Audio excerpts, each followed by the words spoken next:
রাস্তাঘাটের যা অবস্থা, তো আমরা বলা বলি করছিলাম যে খেয়াল আর শিখতে হবে না, শুধু টোটোয় উঠে আ করবি, করলে বাকি আওয়াজগুলো আ আ আ আ হয়ে যাবে।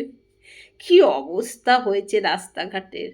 জিটি রোড কত ইম্পর্টেন্ট রোড, আপনি যান, কি অবস্থা, গর্ত, একটুখানি খুঁড়েছে। আগে জানেন তো একটা কি ছিল, অন্তত ভোট এলে বুঝতে পারতাম রাস্তায় পিচ পড়ছে।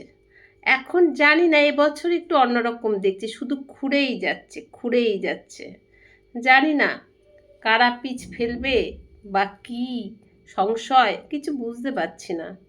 তবে আমি আদার স্টেটগুলো যেভাবে দেখেছি, তাতে সেখানে সবসময় দেখেছি যতটুকু তুমি খুঁড়বে ততটুকু তোমাকে তাড়াতাড়ি করে নিয়ে তারপরে এগোতে হবে। না, মন্ত্রীদের ভয় না, পাবলিকের ভয়।